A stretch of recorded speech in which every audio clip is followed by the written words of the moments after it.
When we look at our behaviors, it's important that we understand why we do the behaviors that we do, or why other people have their behaviors. That way we can look at changing behaviors that are unwanted, or at least have a better understanding of why we do the things we do. Today we're going to talk about anger and some underlying issues regarding anger. First, oftentimes anger is covering up some other type of vulnerable emotion, such as hurt feelings or fear.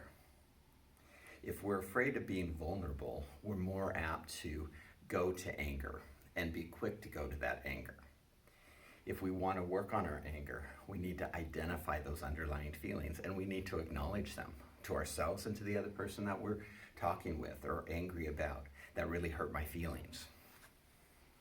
2, sometimes we are angry because it gives us power and control. There's the person who gets angry so everyone leaves them alone or is afraid to confront them so they get their way. I've had people tell me that the only way people will listen to them is if they get really angry and threatening, because otherwise people just ignore them. So we need to look at how to help people feel heard without going to that anger mode. Number 3, sometimes we get angry because we want to blame or avoid responsibility. It's your fault. You did this. This is why I reacted the way I did. Usually when we are in that mode, it's because we are having low self-esteem or are afraid to be vulnerable because the world will fall apart if we're not perfect.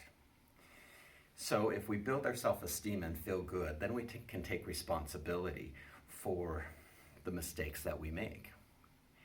The cool thing about taking responsibility when we are responsible, we control something, is that we can change it. If it's everyone else's fault, then we're just a helpless victim in the situation. Number 4, lack of communication skills. Sometimes we express anger, and you'll see this sometimes in children, because we don't know how to communicate otherwise. How do we, back to the individual who gets angry because no one listens to him otherwise. Maybe they need to learn how to communicate in an assertive manner so that people will hear them and understand them without going to that anger spot. Number 5, learned behavior. Oftentimes we model the behavior of those around us that we have learned. So sometimes we may have an anger problem because other people are angry all the time, and that's the way, is to yell at each other. Maybe we had a parent who was that way, and we learned that that's how you communicate. So we have to relearn that behavior. Number 6, going along with number 5, sometimes anger is just a habit. We lash out. That's our first go-to. And so we have to really work on changing that habit. Sometimes thinking after the fact, how could I have done that differently? Or back to when we're getting angry, sometimes we need to take a time out so that we can think about what other ways that we can respond in that argument or disagreement. Number 7, adrenaline. When we get angry, there's a boost in energy. And sometimes people will really like that boost of energy. It helps them feel alive, especially if they're feeling numb and or they don't like the feelings that they're having.